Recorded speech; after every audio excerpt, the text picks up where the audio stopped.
Hello, hola, shalom. Bienvenidos and welcome everyone to the Wilson Center. Congress established the Wilson Center some 5 decades ago for the purpose, in their words, of strengthening the fruitful relationship between the world of learning and the world of public affairs. What that means is that we are congressionally chartered, scholarship-driven, and fiercely nonpartisan. Our focus is independent analysis, and our purpose is developing options and recommendations for policymakers. To get an assessment on latest developments in the Middle East, the president and CEO of the Wilson Center, Ambassador Mark Green, recently led a high-level delegation to Israel. The delegation was comprised of some of our board members, our Global Advisory Council members, as well as experts from around the center. We were honored that on our delegation included former President of Colombia, Iván Duque, who is the chair and distinguished fellow here at the center, elevating our important work within the hemisphere in something that we refer to as a hemisphere of prosperity and freedom. While in Israel, we had the privilege to meet with Prime Minister Netanyahu, President Herzog, as well as Speaker of the Knesset Ohana, and other leaders around the country. We also went to northern Israel, where we visited Iron Dome batteries, who were recently engaged in Operation Shield and Arrow. In the latest terror attacks from the Palestinian Islamic Jihad, the Iron Dome intercepted about 1,400 missiles from Gaza in just 5 days, with a success rate of 95%. We also toured the elaborate tunnels in northern Israel built by Hezbollah. Due to the complex engineering that took place, it is clear that Hezbollah spent millions of dollars building these tunnels aimed solely at abducting or killing Israelis. In 2014, when I worked on the Hill, I was the staff director of the Middle East subcommittee. And we worked on legislation which designated Israel as a major strategic partner of the U.S., the only country in the world with such a designation. Israel and the U.S. have a very unique bond. It is a symbiotic relationship where what is good for the United States is also good for Israel. In this specific scenario that we are focused on today, it goes further. It's a win-win-win situation. Israel remains the only true democracy in the Middle East, and as such, strengthening the relations between Israel and Latin America is good for the hemisphere, good for Israel, and good for America. Israel has become a rising diplomatic and economic power. Among countries in the OECD, Israel had the 4th best performing economy in 2022. Its vibrant tech industry is one reason why, which helped coin the phrase startup nation, due to Israel's people, as well as their thrive to excel and to innovate. While in Israel, we met with Startup Nation Central, which is an NGO which facilitates connections between the Israeli private sector and the rest of the world. During our visit with them, we heard about how $27 billion were invested in Israeli tech companies in 2021, followed by over $15 billion in 2022. Taking advantage of this economic prowess can definitely help Israel export its private sector and its technologies to other regions in the world to showcase the immense opportunities that partnering with Israel has to offer. Which leads us to today's important conversation.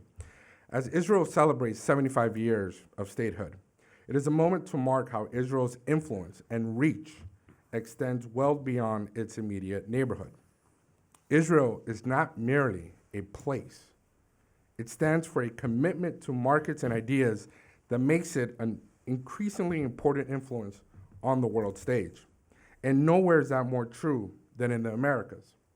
Trade between Israel and the Western Hemisphere was approximately $6 billion in 2022, with Brazil being its largest trading partner in the region.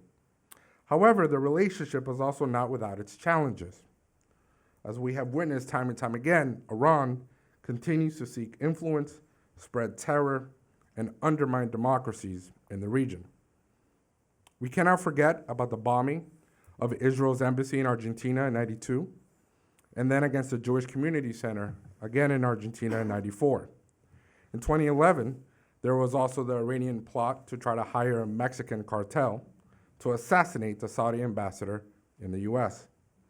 We also know that Iran deploys its IRGC and its terror proxy Hezbollah to expand operations in the hemisphere by using Venezuela as its base of operations, thanks to the help of Nicolas Maduro and his regime. And also, which I will not steal his thunder, but I am sure President Duque will discuss the time in 2021 when 2 Hezbollah members were captured in Colombia, thanks to his leadership. And of course, this year, we have witnessed President Lula allowing 2 Iranian warships to dock in Brazil, even after the fact that the US has sanctioned these warships for facilitating illegal trade and being involved in terrorist activities. And just last week, we all witnessed Iran's dictator visiting the region and going to Venezuela, Nicaragua, and Cuba. But to be clear, these engagements are not something new. In 2012, Iran's leader at the time, Ahmadinejad, made a similar trip to the same countries for his tour of tyrants, which led to several congressional hearings. So today's discussion is extremely timely to examine the opportunities and the challenges that partnering between Latin America and Israel has to offer. To lead us in this conversation, we have our very own Lila Abed, our Deputy Director of our Mexico Institute. On our panel, we have Jonathan Peled, Deputy Director General of Israel's Foreign Ministry and head of the Latin American Caribbean Division. Before assuming this position, he was Israel's interim ambassador to Australia. Between 2015 and 2019, he served as ambassador of Israel to Mexico. And before that, he was Israel's ambassador to El Salvador. Gracias, Jonathan, who has come a very long way to be here with us. We also have on the panel Guatemala's ambassador to the U.S., Alfonso Quiñones.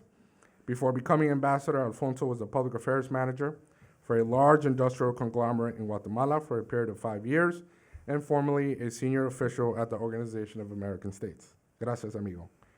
And we also have with us this morning Sarah Cohen, Deputy Head of Mission for the Canadian Embassy in the United States.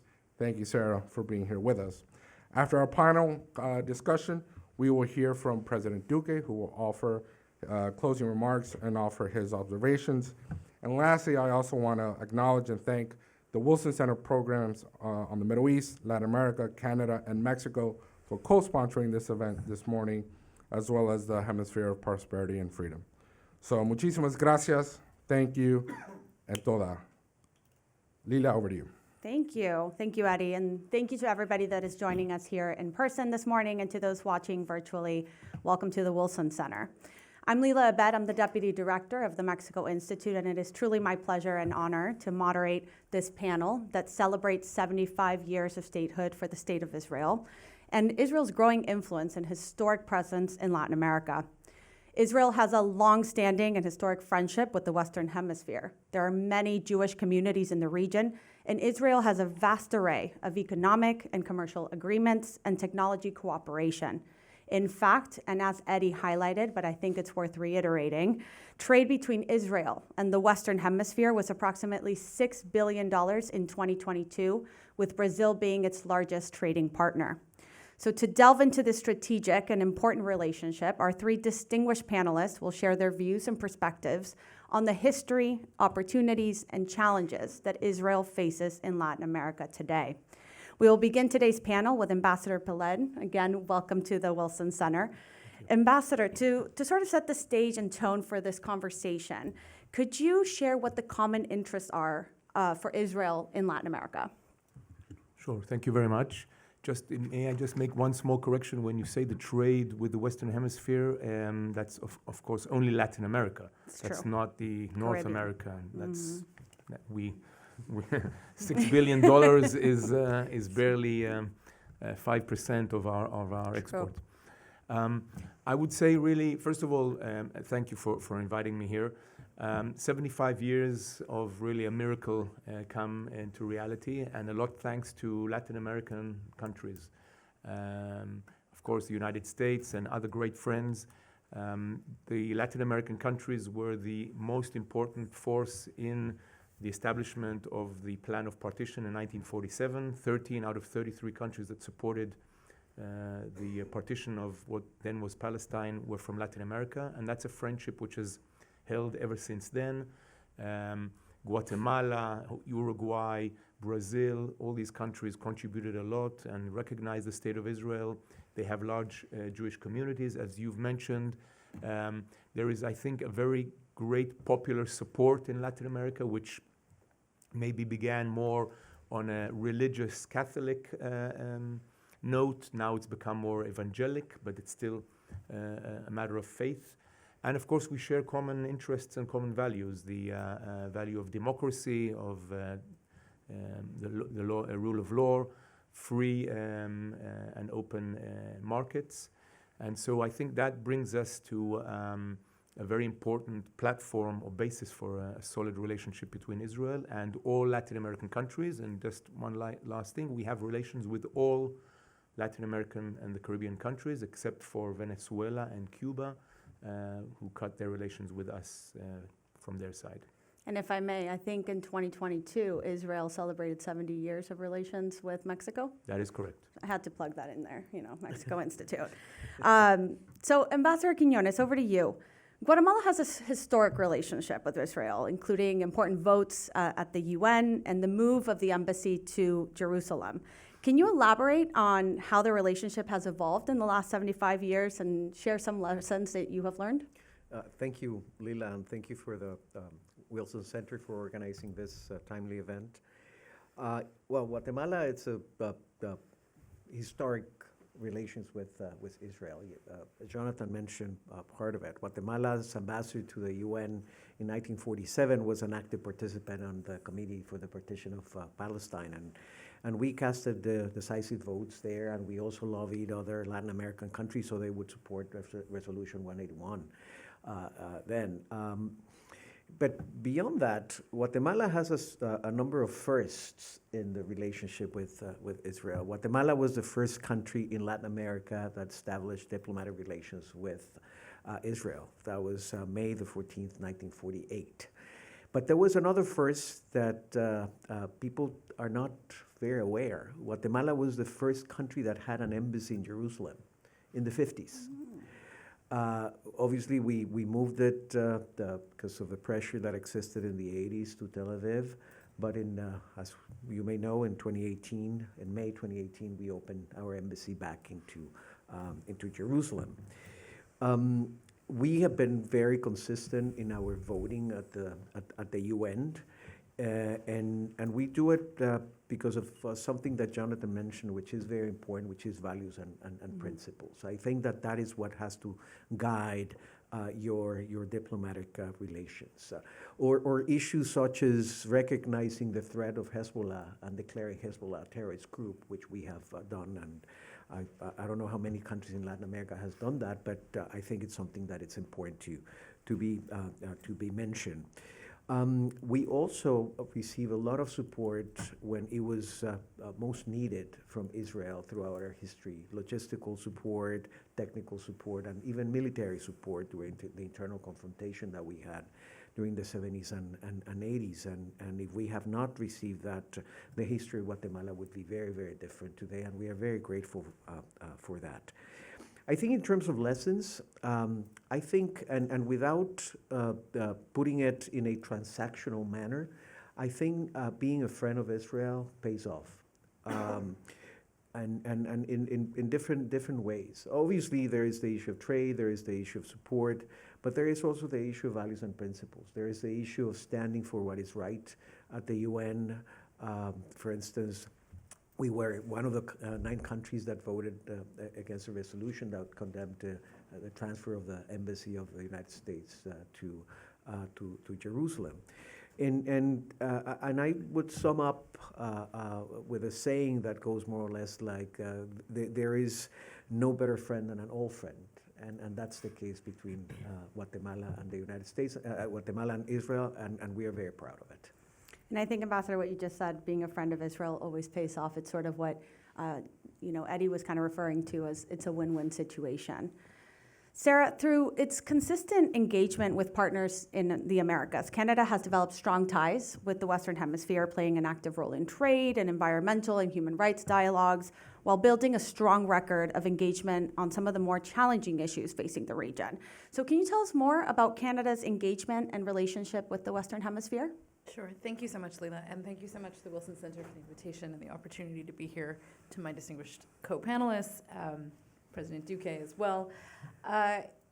Leila, Canada's a lot of things. Canada is a NATO ally, Canada is a G7, G20 country, we're an Arctic nation, we're a Pacific nation. But before you get to any of those, just by virtue of our geography, we are a nation of the Americas. And so for us, this is very much not a conversation about being an external actor in the region, but rather how is Canada as a nation of the Americas able to partner with our neighbors, with our friends, with our like-mindeds, with our traditional sources of immigration to Canada. I am honor-bound to mention the United States in this scenario, also a partner in the Americas, where of course the Canada-U.S. relationship is the strongest. We would like to say the strongest in the world.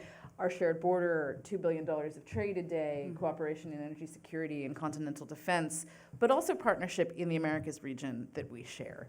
And I would say, if you ask me to sort of break that down into where are those constituent parts, it starts with very strong diplomatic and bilateral relationship, that kinetic content that comes from talking to each other, from knowing each other, from having embassies in each other's countries, for having decades, if not centuries, of bilateral trade, of immigration to Canada, but also presence of Canadians in the region.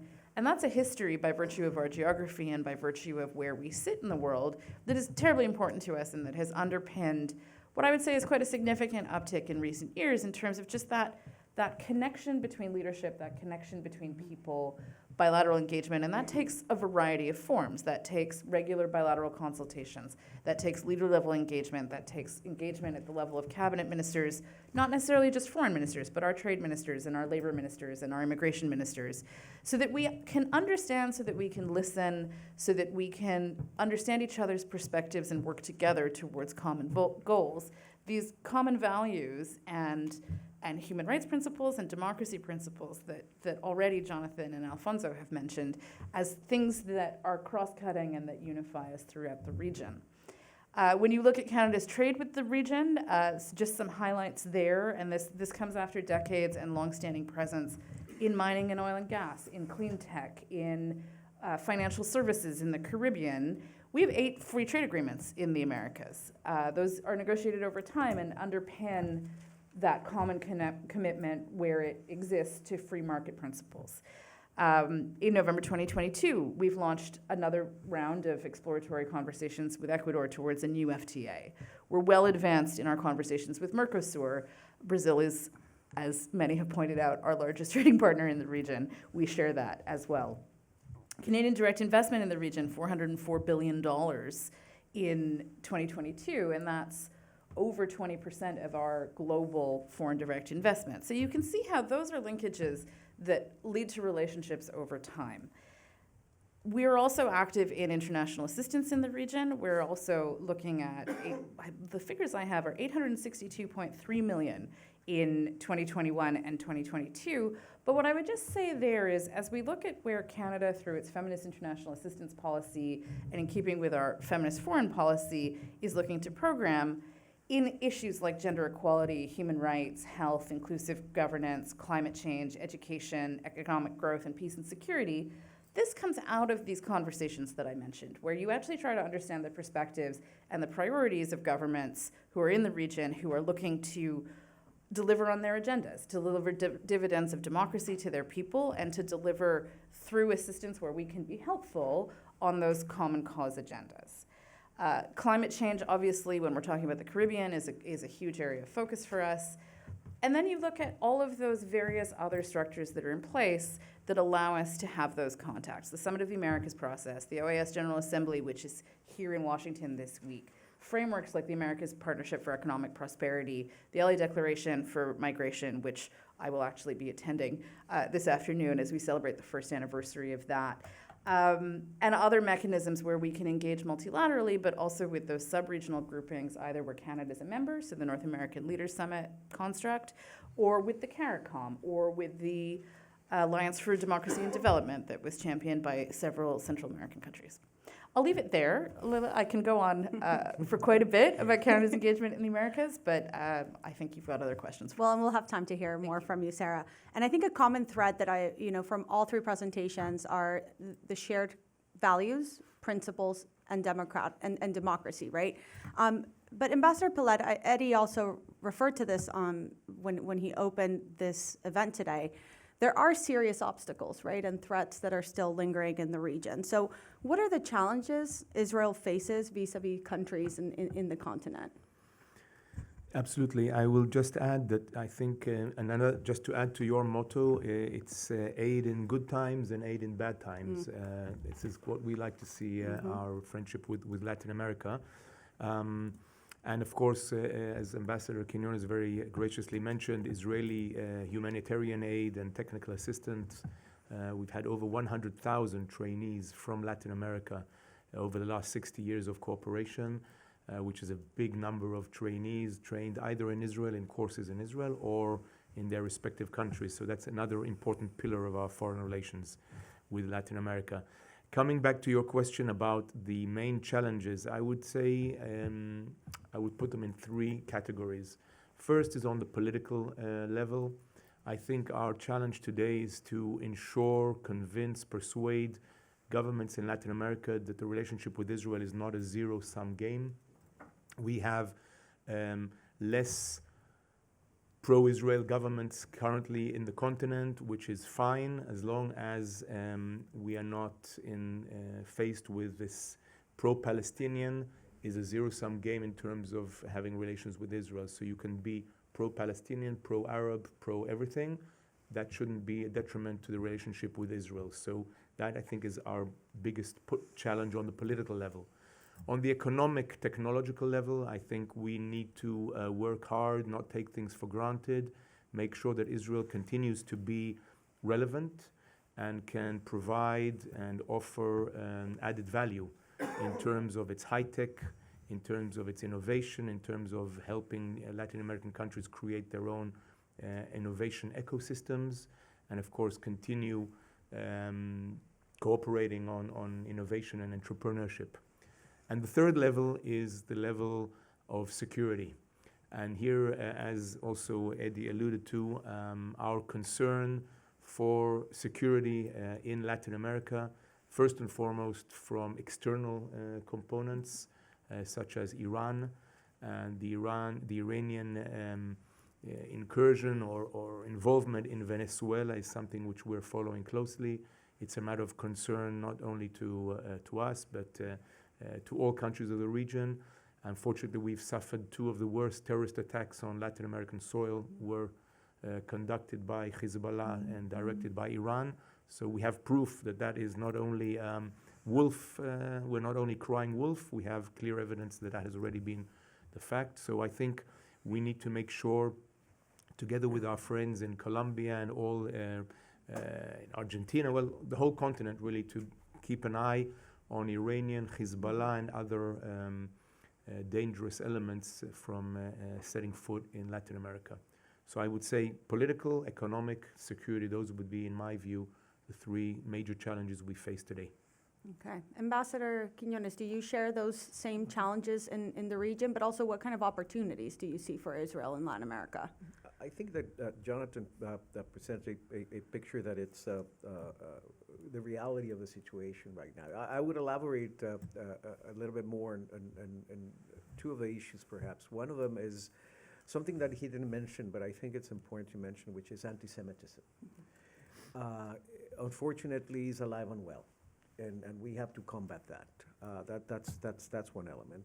The other one, and not to dwell on it, but I think it's important. It's Iran's presence in the Americas. When you read that they plan military exercises together with China and Russia, or when the vessels that Eddie mentioned are docking in Latin American ports, it's really worrisome.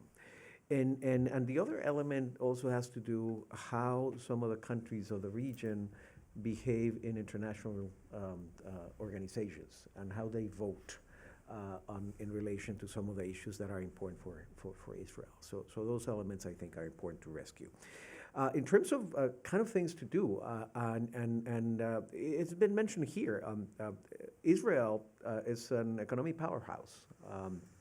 Eddie mentioned in his introductory remarks that Israel is soaring economically and is within I think he mentioned the fourth best performing economy in the OECD countries. And I think that is a springboard for increasing the presence and the relationship between Israel and countries in Latin America and the Caribbean. I think that trade and investment diplomacy is very important. I think that the transfer of technology is key, increase the opportunities for trade. Here was mentioned the level of trade between Israel and Latin America, but it was sort of mentioned also the level of trade between Israel and the United States. And I think that it would be interesting for Israel to look at Latin America as a springboard to export also to the United States. Use the countries in Latin America that have free trade agreements with the United States to also set up operations here. Software and all the great things that Israel is doing. Also look at how to enhance the free trade agreements that already exist. Guatemala has a free trade agreement with Israel. And also look into the possibility of engaging other countries also. I think that trade and investment diplomacy pays off. And finally, my final point is the Jewish diaspora. I think that is also an essential element. How the solidarity that exists between the Jewish diaspora and the homeland is very important. And I think that can also be transferred to how those diasporas act and react within our countries and in that relationship, and also how they can be also very key in the process of the transfer of technology, the investment, the trade. I think that those elements, and I would leave it there. And Ambassador Paletta and I were actually speaking about the presence and importance of Jewish communities in Mexico, which rings true for other countries in the region. And speaking of some of these challenges, Sarah, Canada over the last few years has been particularly active in addressing these complex issues in the Americas, including, for example, the crisis in Venezuela. How has Canada managed to advance its bilateral relations with Latin America, as well as its foreign policy priorities in dealing with these sensitive issues such as the crisis in Venezuela? Well, thanks so much for the question. I think it's an interesting case study as we talk about some of these protracted crises or these issues of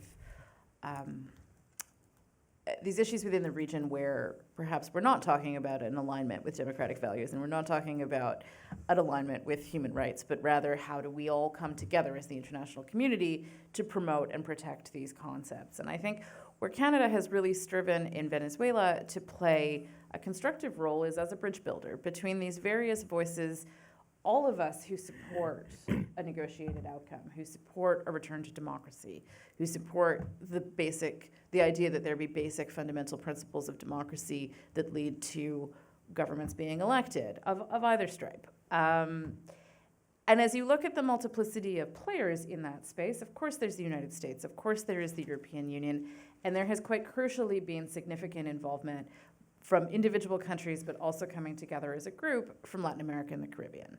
These are regional crises that have a multi-layered impact on the countries surrounding Venezuela, on the countries in the region. And so how do you support those needs? And also how do you ensure that the voices of those from within the region who have good ideas, who have good networks, who have a deep understanding of how we got here, are able to contribute to the conversations about the way forward? we've all spoken about the deep alignment in terms of the promotion and protection of fundamental democratic principles and human rights amongst many partners within the Americas. Nowhere is this more true than in how we look at what a democratic transition within Venezuela would need to look like. And so Canada's very much tried to, as you said, deepen our initially bilateral conversations with key partners in that space, and I very much count Colombia under President Duque's leadership amongst those, given the timing that we're talking about, but also broadening that circle to look at other countries in South America, to look at other countries in the Caribbean and in Central America, given where we all sit at these joint tables at the OAS and the Inter-American Defense Board and other places. The key here, understanding each other's perspectives and priorities and concerns, independent data, initiatives like the UN fact-finding mission, which was the mandate of which was recently renewed, and there was very good partnership as well with South American countries in the UN system. Initiatives like the Lima Group, which had its time and place, but was an initiative that grew out of the region, that Canada was very pleased to be encouraged to support and join and continue those conversations. And then looking at how we can be constructive through our targeted assistance, not only within Venezuela, and here I think particularly of how do you encourage the participation of women in negotiated outcomes. People have stopped asking me on panels, why does Canada encourage the participation of women in the democratic negotiations in Venezuela? But 3 years ago, I was being asked, why was that a priority? So we have evolved over time in that conversation, not only at the political level, but in the grassroots context. And then how can we support countries like Colombia, like Peru, like Ecuador, the variety of countries, I think it's around 17, who are hosting Venezuelan refugees and migrants as a result of the world's second worst displacement crisis.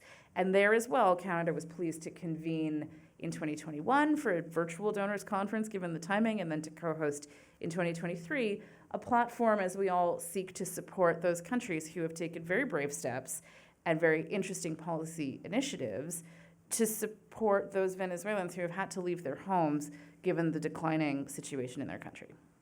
Thank you. So those are some of our thoughts on that. That's great. Thank you, Sarah. Ambassador Pillad, you're welcome, of course, to react to any of the comments made by your colleagues. But I would pose one other question to you, and that's sort of looking more into the future. What are Israel's top priorities, sort of from 2023 to 2024, but also beyond the next year? First of all, really to thank my colleagues for also enlightening me, and I think I'm especially grateful to Ambassador Quinones for raising the issue, for example, of the fight against anti-Semitism, which is something which we greatly appreciate, and it's a matter of concern, I think, because we know that anti-Semitism is a problem of societies. It's not only an Israeli or Jewish problem, it's a problem of societies. So thank you for mentioning that, bringing that point up. We have, of course, a very, very close and intimate relationship with Canada, long-standing one, and rightly observed, Canada is part of the region. I'm probably the only extraterritorial person in this room at the moment who's not actually part of the Americas. About your question, where we are heading towards in the next couple of years or next few years, I would say, first of all, of course, to strengthen the foundations that we already have. It was mentioned here, trade and commerce. We do enjoy free trade agreements with most of Latin American countries today. Whether we are really managing to translate that into feasible, tangible exports, imports, trade, tourism, and so on is a good question, because we have free trade agreements with Mercosur, with Colombia, with Ecuador, with Guatemala, with Panama, and Mexico, of course. We're part of NAFTA. So we're one of the countries who has the largest amount of FTAs, and yet with Latin America, I think that $6 billion does not really reflect the true potential of that relationship. So that's on the one hand. And two other issues which I think are very important to tap in and are, from our point of view, priorities. One of them is the challenges today of cybersecurity, where Israel can play a very major and important role, unfortunately, but we've managed to make ourselves into a relative powerhouse in terms of cybersecurity. And I'm talking about defense of critical infrastructure. I'm not talking about the other cyber. People kind of think of other things of cyber. That's not my neck of the woods. So one thing is cybersecurity. The other one is really climate change. And I think that is another area where it's a global challenge, a global threat. Israel is a small country. It's not an island country as the islands in the Pacific or in the Caribbean, but we would like very much to share our knowledge in terms of water, consumption, recycling, and so on and so forth, alternative energy, and tap into the Amazon Fund. That's another, I would say, path into finding more common denominators with, for example, a Lula, a Brazil administration, which, as you can understand, is challenging for us, as mentioned before. Working with them on climate change with the Amazon Fund is for us another, and of course that expands to Colombia as well, and to Ecuador and all countries that share the Amazon and the island countries I've mentioned. And one last point, which is more on a political as well level, I think we need to put more focus on CARICOM and the Caribbean states. Of course, not all 14 of them have the same economic and other importance, but I think we have to do much more with emerging economies and countries such as Guyana and Suriname, but Trinidad, Tobago, Jamaica, Barbados, we have quite a few. We have economic and commercial and climate change challenges and a lot to offer there as well.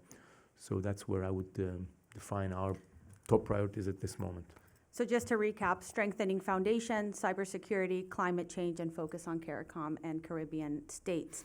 I'm going to make the question a little bit more difficult for you, Ambassador Quiñones. I asked Ambassador Peled where he saw Israel's priorities in the next year. But looking forward 75 years, how can Israel really enhance its relationship with its Latin American partners? I think that's a key question, because we have to look forward and see how that engagement between our countries can be beneficial for both and for the rest of the world. And Jonathan mentioned some issues that are beyond the bilateral relationship, like climate change, which is very important.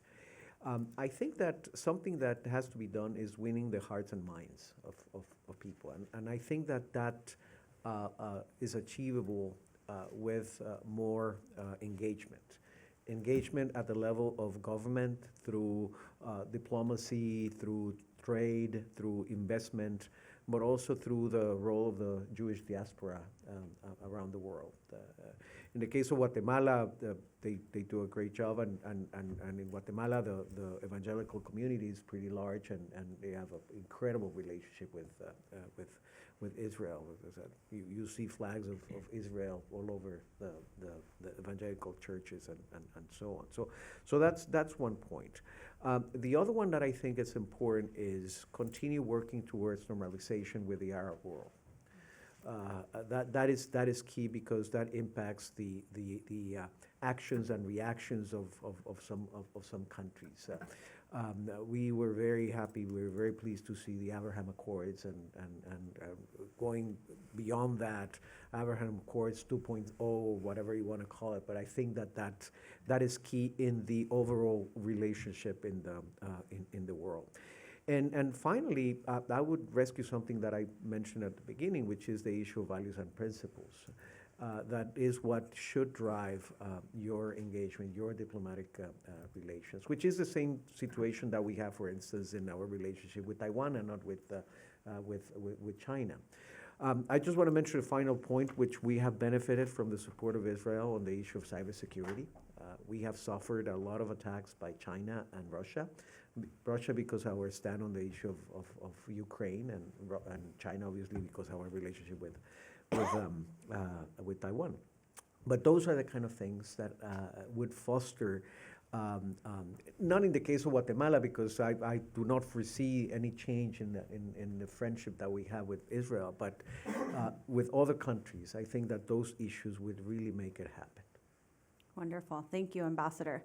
Sarah, Ambassador Pellet said that, Canada is a really important partner to Israel, and there's been very strong relations across a broad range of issues. So how does this special relationship play out in the Americas? No, of course, and I took note, very close and intimate relationship, which is even better than the talking points I had. Look, obviously, if I'm going to insist that we're a partner in a country of the Americas, it's incumbent on me to recognize, of course, that as we celebrate the 75th anniversary of the founding of the State of Israel, Canada also very proud of the role that we played. It is one of the first to recognize the State of Israel, the role we played on the UN committee, which endorsed the UN's partition plan, and here we are 7 decades later with a strong and vibrant bilateral relationship, ties at the government level, parliament, military, judiciary, academia, people to people. And I would say in the Americas, what comes under the radar perhaps, but as well, a very strong and longstanding relationship where we are able to talk to each other and support each other in areas of mutual interest. Ambassador Pellet referred to the challenges with Cuba, where Canada is in fact Israel's protecting power, and where the Canadian Embassy in Havana has been a longstanding area for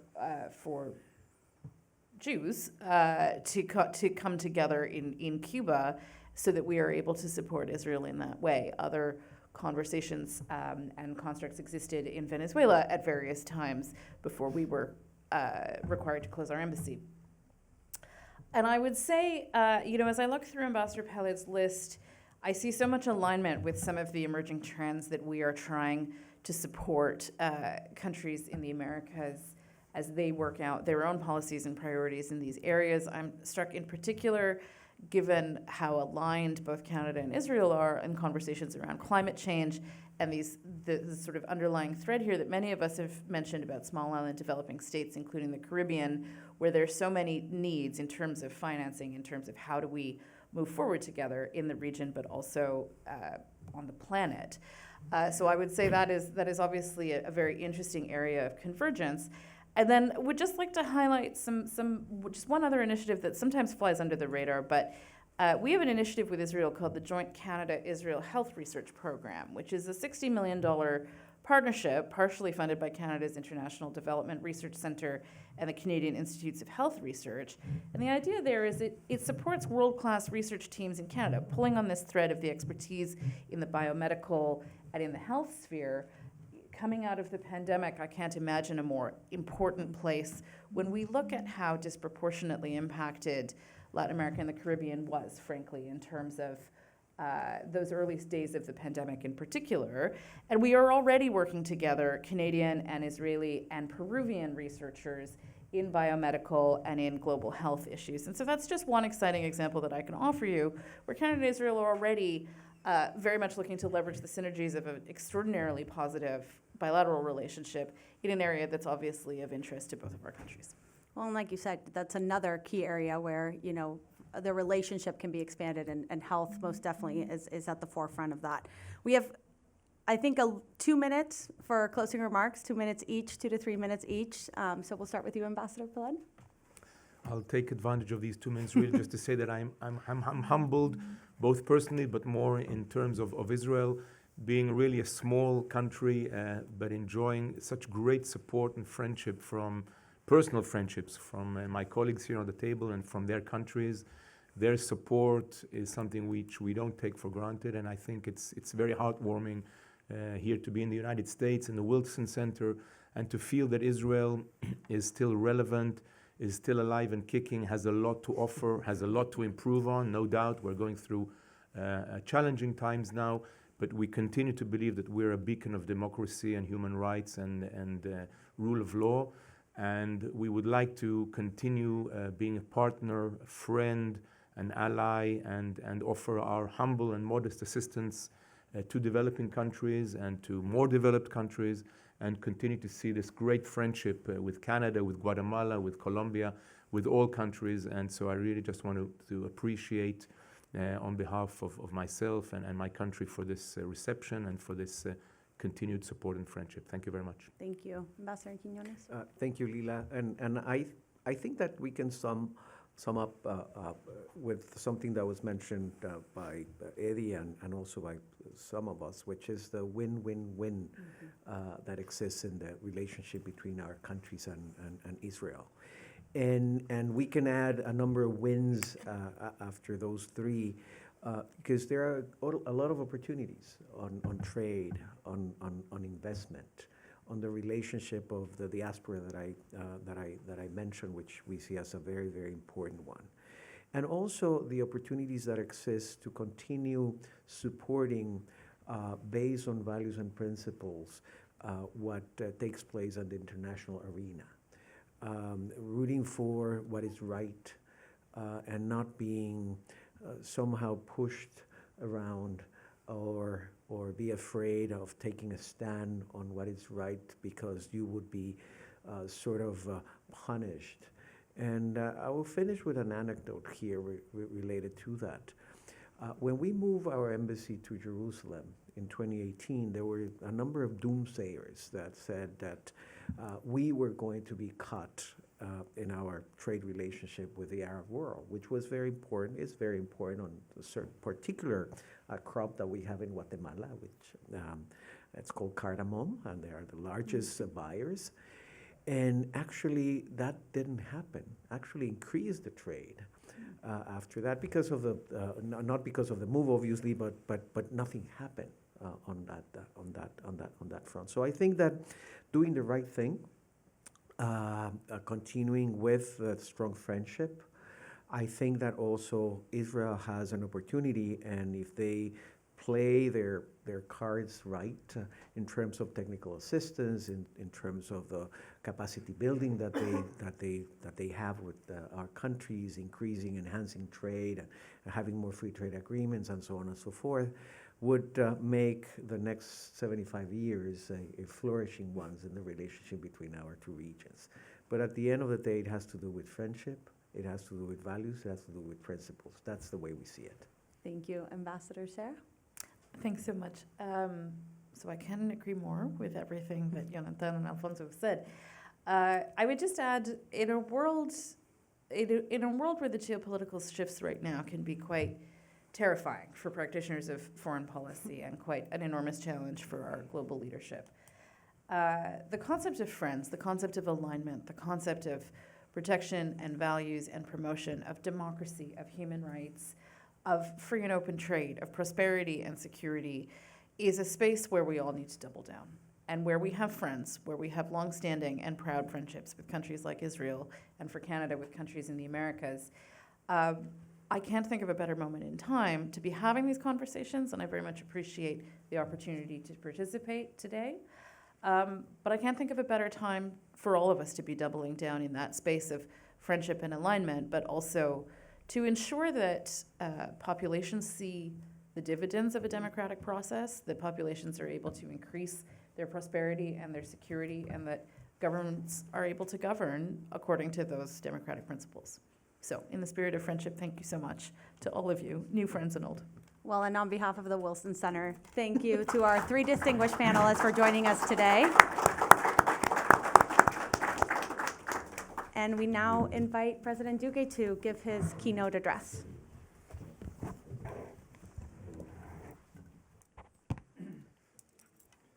Thank you so much, Lila, Ambassador Pellet, Ambassador Quiñones, longtime friend, Ambassador Cohen, Eddie, and I see my good friends also from the Democratic Resistance of Venezuela, Ambassador Vecchio, it's great to see you. And it's a great pleasure to be here at the Wilson Center once again, and especially in this marvelous occasion where we are celebrating 75 years of the existence of the State of Israel, but also thinking about the value of friendship and a strategic alliance between Latin American countries and Israel. There are many things that have been very well highlighted this morning. Israel shares with Latin American countries the spirit of democracy, the spirit of having checks and balances, independent institutions, a market-driven economy, and also the clear idea that security is a democratic value, a democratic asset, and definitely a social asset. We recently visited Israel with a delegation from the Woodrow Wilson Center. that was led by Ambassador Mark Green and by the members of the Strategic Council of this institution. And we witnessed many important things that are taking place. Definitely, we have to highlight the importance of the Abraham Accords, which is a strategic way of putting diplomacy and trade as a driver of peace building. But we were also witnessing the constant threats that the Israeli people have to suffer on a permanent basis. The 75 years of the history of Israel have been the history of a resilient country that has fought every day for its existence, but that has embraced core values that I would like to describe because after my visits to Israel, I believe they have to be shared with Latin American and American audiences. One of my favorite words, as Ambassador Pellet knows, is chutzpah. The chutzpah has many definitions, but I think it's the Israeli way of calling resilience, which is the capacity to take advantage of adversity and make it an opportunity. And Israel has been a country that has been able to see every single odd as an opportunity. From water management to precision agriculture and irrigation, to cybersecurity, to different forms of entrepreneurship in a multiplicity of sectors, I think the chutzpah spirit is something that has to be definitely a strategic part of diplomacy. The concept of balagan, and the concept of balagan, my friends from Israel say, well, balagan is the constant state of chaos, and I don't think that's the right approach. I think balagan is the constant state of uncertainty that in some sort of way we also have it in the Latin American way. And that has to be seen as an inspiration to constantly seek for new technologies, new responses, and be able to adapt to the circumstances. Obviously, there's another concept that is danka. And danka, my friends from Israel used to say, well, that's that the Israeli people always like to do the opposite, and it's not really that. Danka is always never take things for granted and be always ready to challenge, if needed, the common wisdom. And that is also a very important value that you see it every day in Israeli entrepreneurs. They don't take anything for granted. They're thinking on how technology can modernize, change, and transform all sectors in society, and that definitely has a tremendous impact. Tachlis, which is to the point. Another very important principle that I think we all should embrace because it's the way of solving problems by getting really into the cornerstone of their cause. And that is something that we see it from elemental things such as security, but we also see it even in the way a democratic system has to deal with constant polarization and try to bridge a divide. Obviously, I'll have to say that Lesrom, which is another, I always try to pronounce it the right way, so I apologize if I'm not having the Hebrew type of accent behind it, but it's being able to leave the comfort zone, leave the room, and pass the page, which is also a very important matter that symbolizes why Israeli diplomacy can be so effective primarily in the times we live. And we can see that effectiveness being constructed with the clear example of the Abraham Accord. Passing a page and thinking on the new chapter, and a new chapter that has the possibility to reconnect Israel with the world. So I mentioned these principles because that takes me to the other element that I want to highlight today. And it is, what can Israel do today for Latin America, for the world? But obviously we started having this conversation about Latin America. I think trade, it's a very important chapter. As president of Colombia, I closed the free trade agreement, the deal with Prime Minister Netanyahu. And that free trade agreement is only going to open opportunities for Colombian producers, for Colombian industrials, but it's also going to become a trigger for bringing foreign direct investment from Israel. Technology. And technology has to be seen in a multiplicity of ways. From geopositioning, from GPS technologies, to precision agriculture, to getting rid of cash with financial inclusion through fintech, edtech, and even govtech in the way we simplify the variety of databases in government. Those are technologies that Israel is now leading in the world that can be transferred to Latin America.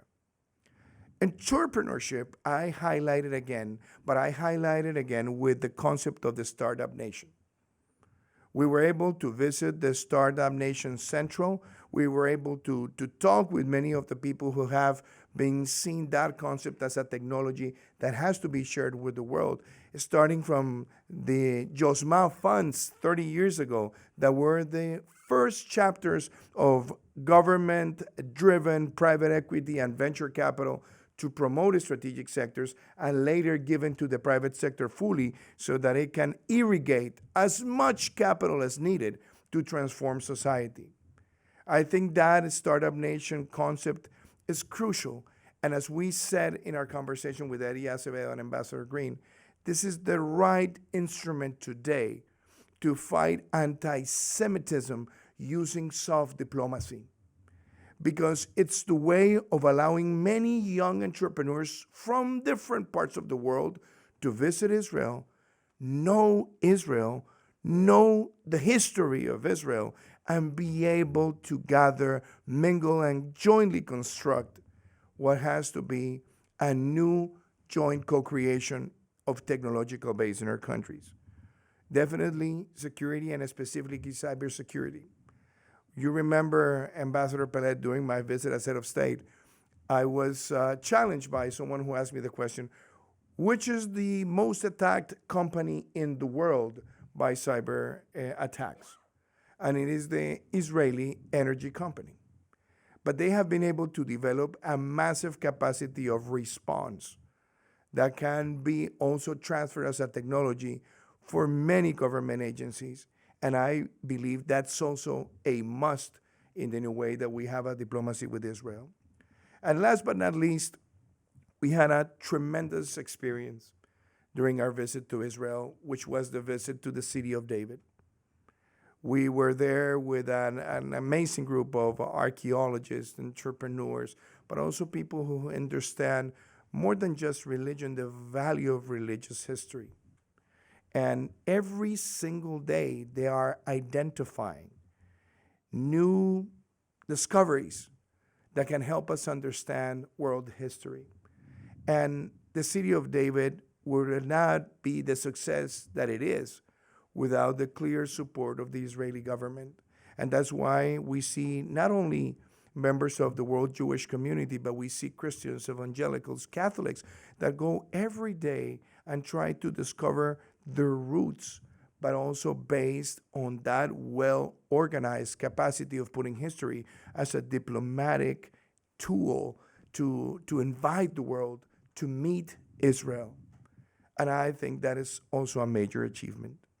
And I will finish by saying that as former president of Colombia, I feel very honored, not only of being able to negotiate a free trade agreement, but to open for the first time an innovation office in Jerusalem, right close to the Israeli Innovation Agency, that has now allowed many Colombian businessmen, entrepreneurs, and youngsters that have a vivid sense or willing to transform themselves into technological leaders.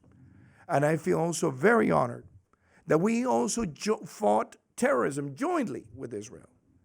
And we worked with more than 19 countries in the Americas in order to include groups as Hamas or Hezbollah in our terrorist lists. And definitely, I will finish by saying that what we heard from Ambassador Cohen, what we heard from Ambassador Quiñones, are just examples of how Israel is present with many countries in this hemisphere. And that these 75 years are moments for celebration, are moments for reflection.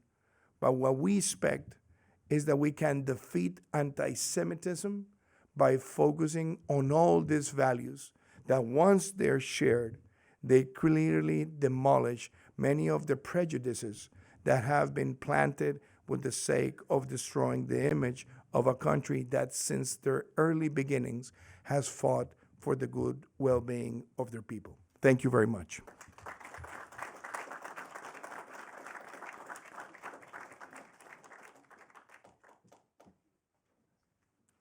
Thank you, Mr. President, and thank you all for being with us this morning, and thanks to those who are watching online. Have a good day.